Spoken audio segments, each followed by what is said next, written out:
우리가 꿈꾸는 부흥이라는 제목으로 하나님의 말씀을 증거하겠습니다.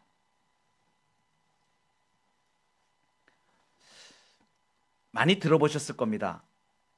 성도님들이 교회를 다니면서 듣는 말 중에 부흥이라는 말이 있습니다. 대표 기도하시는 분들도 기도에도 우리 교회 부흥하게 해주세요, 이런 내용이 많이 들어갑니다. 그래서 많은 사람들이 부흥 그러면 세상 사람들이 생각하는 것처럼 사람들이 많아지고 건물도 커지고 돈도 많아지면 그것이 부흥이라고 생각하는 사람들이 많습니다. 과연 그것이 부흥이라고 말할 수 있겠는가?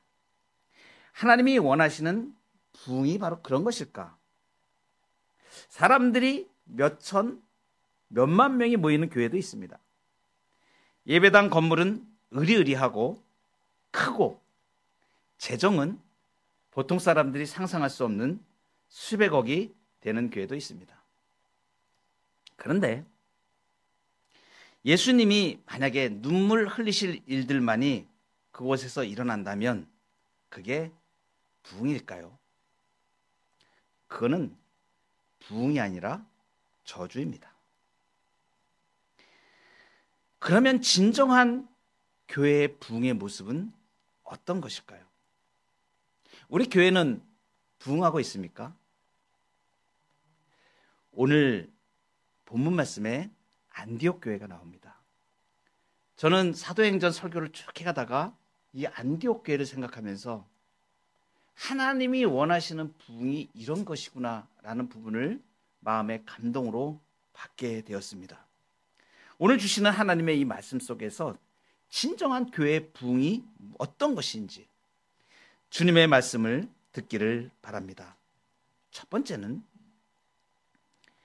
신앙 인재, 예수의 사람을 키우는 것이 부흥입니다. 오늘 본문 1절에 보면 안디옥 교회에 선지자들과 교사들이 있으니 곧 바나바와 느게르라 하는 시므온과 구레네 사람 루기오와 분봉왕 헤롯의 젖동생 마나엔과 및 사울이라, 이렇게 말씀하십니다. 안디옥 교회가 나오죠. 안디옥 교회는 약 한 1년여 전에 이제 이방인들로 이렇게 구성된 교회였습니다. 그리고 우리가 잘 아는 바대로 예루살렘에서 사도급에 속하는 바나바를 파송을 했죠. 그리고 바나바가 안 되겠다 싶어가지고 사울을 불러서 같이 동역하며 1년을 가르쳤다는 얘기를 우리가 들었습니다. 그런데 오늘 안디옥 교회에 다른 사람들을 소개하고 있어요. 선지자들과 교사들이 있다고 소개합니다. 5명의 이름이 지금 언급되고 있는데 바나바와 사울 들어가 있어요. 그런데 우리가 주목하는 3명의 이름이 더 언급됩니다. 시므온, 루기오, 마나엔이 그들입니다. 이 사람들은 분명히 12장 이 앞에까지는 없던 사람들입니다. 그러니까 안디옥 교회 설립 초기에 없었던 사람들이에요.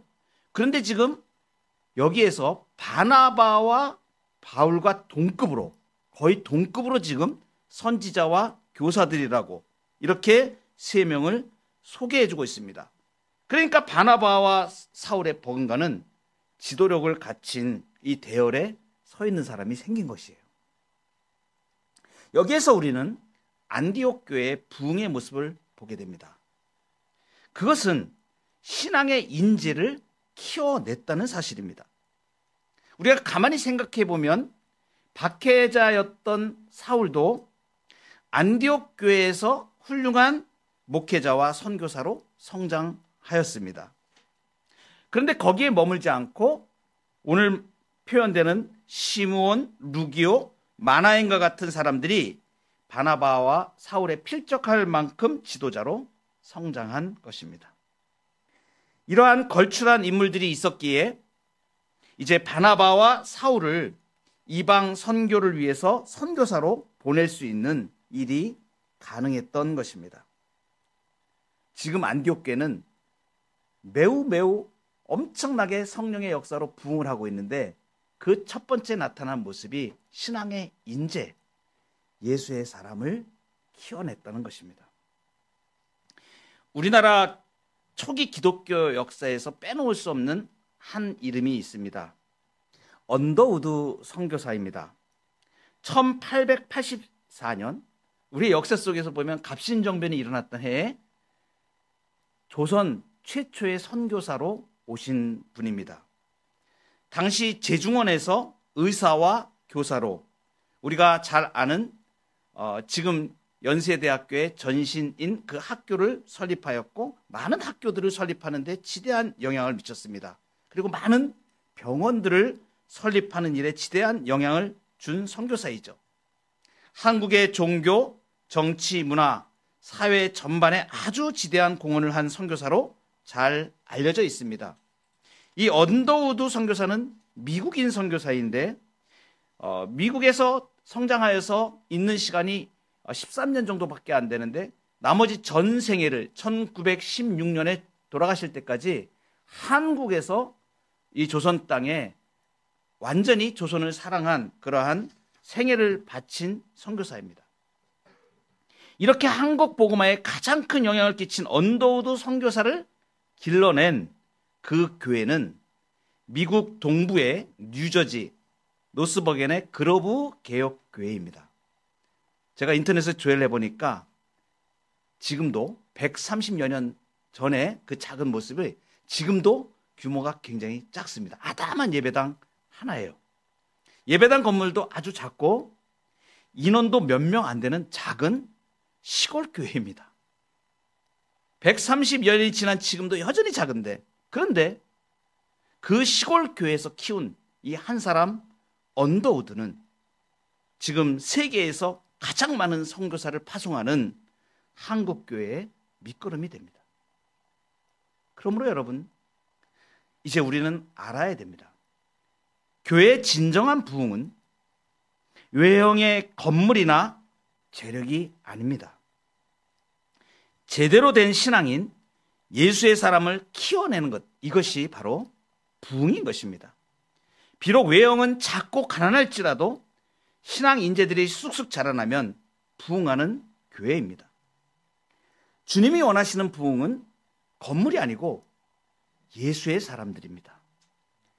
우리 교회는 지금 몇 년 되지 않았지만 바로 이 일을 위하여 부지런히 말씀을 가르치며 또 미래의 인재들, 젊은이들을 키워나가며 조금 있으면 또 어린 학생들이 이렇게 많이 어린이들이 오게 될 것입니다. 바로 우리 교회가 꿈꾸는 부흥이 바로 이렇게 예수의 사람들을 키워가고 진리의 말씀으로 올바로 세워가는 일인 것입니다. 두 번째로 우리가 꿈꾸는 부흥은 사명을 따라 헌신자를 세우는 것입니다. 2절에 보면 주를 섬겨 금식할 때에 성령이 이르시되 내가 불러 시키는 일을 위하여 바나바와 사울을 따로 세우라 하시니, 바나바와 사울을 따로 세우라고 하셨습니다. 따로 세운다는 것은 구별을 말하는 것입니다. 유대인들에게 복음을 전하는 일이 이전에 예루살렘 교회에 있던 사도 베드로에게 주어진 임무라면 이제 바울은 이방인의 사도로 삼으셨습니다.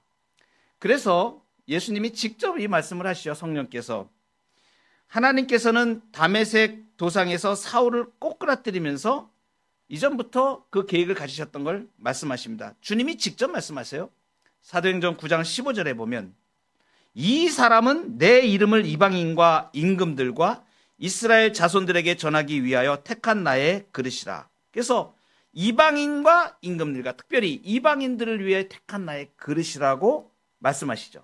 그러니까 베드로에게는 베드로의 사명이 있습니다. 바울에게는 바울의 사명이 있습니다. 시므온, 루기오, 마나엔에게는 그들 나름의 사명이 있습니다. 이 사실로부터 우리가 알 수 있는 것이 무엇이냐면 성도는 하나님이 주신 각각 고유의 사명이 있다는 것입니다. 우리 각자에게 부여된 고유하고 독특한 사명이 있습니다. 자기 빛깔의 사명이 있는 것입니다. 그래서 사도 바울은 에베소서 4장 11절에 이렇게 말씀하십니다. 그가 혹은 사도로, 혹은 선지자로, 혹은 복음 전하는 자로, 혹은 목사와 교사로 주셨으니, 무슨 말씀입니까? 여러 형태의 사명의 자리가 있다는 것을 말씀하시는 것입니다. 이와 같이 자기의 사명과 자기의 은사를 발견하고 그것을 살려나갈 때 인생은 빛나게 됩니다. 그런데 정작 더 중요한 말씀은 이어지는 에베소서 4장 12절에 이렇게 말씀하십니다. 이는 성도를 온전하게 하여 봉사의 일을 하게 하며 그리스도의 몸을 세우려 하심이라. 그리스도의 몸을 세우려 하십니다. 그리스도의 몸이 무엇입니까? 교회입니다. 교회는 그리스도의 몸이죠. 그러니까 교회를 세우기 위하여 사명을 주시고 그 사명을 감당하여 봉사의 일을 하게 하시는 것, 섬기게 하신다는 것입니다. 그러니까 이 말씀은 그리스도의 몸인 교회를 세우기 위해서 성도 각자에게 사명의 자리를 주시고 그 사명으로 성도를 서로 세워주고 봉사하게 하신다는 것이죠. 교회의 부흥을 위한 사명인 것입니다. 여러분의 사명은 무엇입니까? 거창하고 어려운 일을 말하는 것이 아닙니다. 저는 12월 1일 우리 교회 권사님을 피택해서 임직하는 임직 예식을 하면서 큰 감동을 받았습니다. 모든 성도님들이 어떤 분은 예배 반주로, 어떤 분은 안내로, 어떤 분은 사진과 영상 촬영으로, 또 자리 정돈과 정리로, 우리 교회 유튜브에 올려있는 임직 예배 영상 편집된 것을 다 보셨을 것입니다. 얼마나 감동적이게 잘 만들어 주셨는지, 이런 부분들이 사명의 자리입니다. 이제 조금 있으면 어린이들이 예배에 나올 것입니다. 지난주에 제가 손명한 어린이하고 약속을 했는데 오늘은 못 나왔습니다. 엄마가 사정이 있었던 것 같아요. 제가 어제 이 아이들하고 주일학교 아이들하고 앞으로 같이 이제 재밌는 놀이도 하고 주일학교를 이렇게 부흥시키려면 이런 부분이 필요하겠다 싶어서 여러 가지 게임 도구들을 준비하러 먼 곳까지 갔다 왔습니다. 차에 실어 와서 이제 오늘 잔뜩 준비해 놨는데 아이가 오늘은 안 왔습니다. 다음 주에 올 것입니다. 여러분, 아이들과 함께 부딪히며 뒹굴며, 아직 아이들은 말씀의 깊이나 이런 부분들을 잘은 모르기 때문에 그 말씀을 이렇게 전하기 위해서는 같이 놀아주는 그들과 호흡을 맞춰서 뒹굴어주고 하는 일이 주일학교에서 매우 필요합니다. 잘 놀아줄 수 있는 주일학교 선생님들이 필요해요. 자원하시기 바랍니다. 아이들과 함께 부딪히며 뒹굴며 하나님의 말씀으로 아이들을 가르칠 주일학교 선생님, 아주 귀한 사명의 자리입니다. 헌신의 자리로 나아오시기 바랍니다. 주님이 원하시는 부흥은 작은 일, 사명을 따라서 헌신자를 세우는 것입니다. 그것이 이 부흥의 교회의 부흥으로 이루어지고 하나님께서 그것을 사용하셔요. 이렇게 이 부흥의 주역이 되시는 여러분 되시기를 바랍니다. 마지막으로 교회의 부흥은 어떤 것인가? 복음의 일꾼을 파송하고 돕는 일입니다. 2절을 보면 이방 선교를 성령께서 이렇게 말씀하시죠. 내가 불러 시키는 일이라고 이렇게 말씀하고 있습니다. 이것은 선교가 어떤 소수의 선교사님들이나 교회의 일이기 이전에 성령의 일임을 보여주시는 거예요. 그러니까 선교는 성령께서 기획하시고 주도하시는 일인 것이죠. 예수님께서 승천하시기 전에 우리 사도행전 1장 8절에 우리가 잘 아는 지상명령을 말씀하셨습니다. 오직 성령이 너희에게 임하시면 너희가 권능을 받고 예루살렘과 온 유대야와 땅끝까지 이르러 내 증인이 되리라. 초대교회 성도들 가운데 그 누구도 이방인 선교를 고안하거나 꿈도 꾸지 못했습니다. 그런데 성령께서 초대교회 성도들을 예루살렘에서 그리고 온 유대로 퍼치게 만드시고 사마리아로 또 이방 세계로 이끄시고 그들이 말씀을 증거할 때에 성령을 기름 붓듯이 부어주셔서 선교에 눈뜨게 하셨습니다.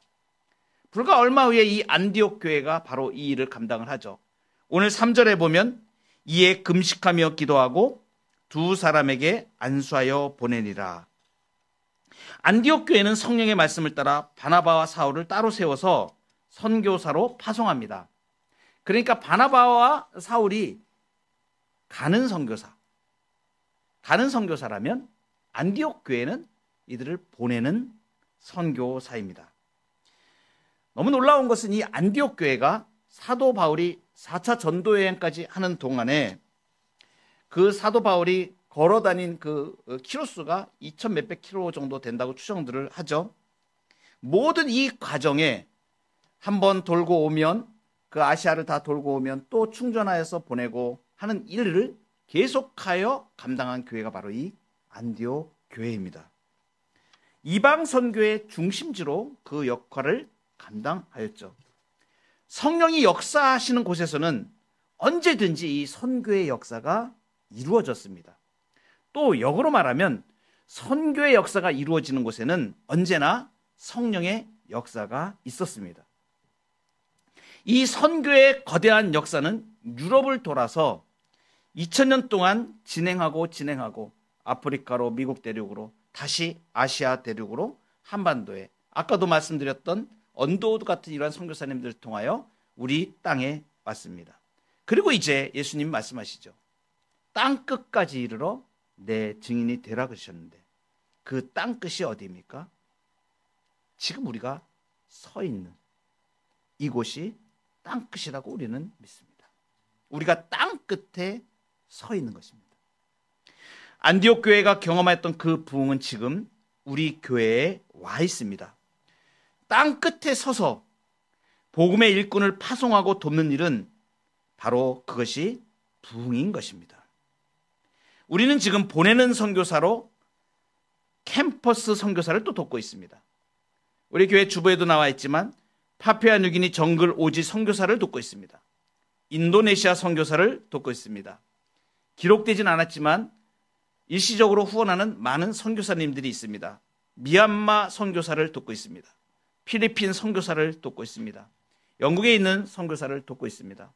이분들이 저에게 메시지를 보내올 때마다 감동으로 귀하고 복된 이렇게 교회의 헌금을 이렇게 지원해 주셔서 감사합니다 라고 감사의 말씀들을 참 많이 듣습니다.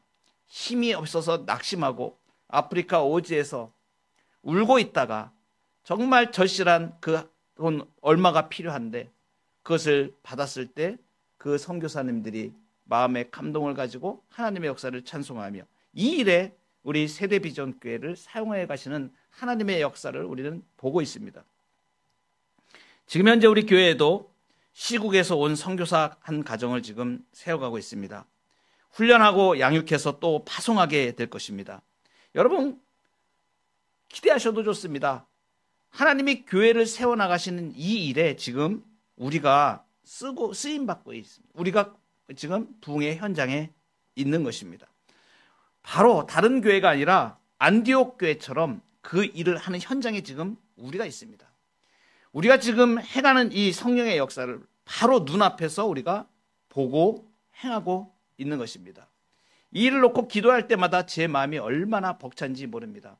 하나님께서 이 땅에 보내신 그 주의 말씀을 들어야 될 이단들에게 속절없이 지금 무너지고 있는 그 영혼들을 바라보며 교회를 세우고 주의 복음 진리의 말씀을 이제 세워갈 그러한 마음을 가지고 품고 준비하는 선교사님이 우리 교회에 와 있습니다. 우리가 예수님의 증인이 되는 것입니다.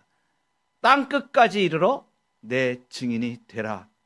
이 위대한 주님의 지상 명령에 부름받아서 지금 우리는 부흥의 길을 가고 있습니다. 우리가 꿈꾸는 부흥은 신앙의 인재, 예수의 사람을 키워가고 사명을 따라 헌신자를 세워가고 복음의 일꾼을 파송하고 돕는 교회로 가는 것입니다. 주님이 기뻐하시는 부흥하는 교회로 사명을 잘 감당하는 우리 교회, 저와 여러분이 되기를 간절히 바랍니다.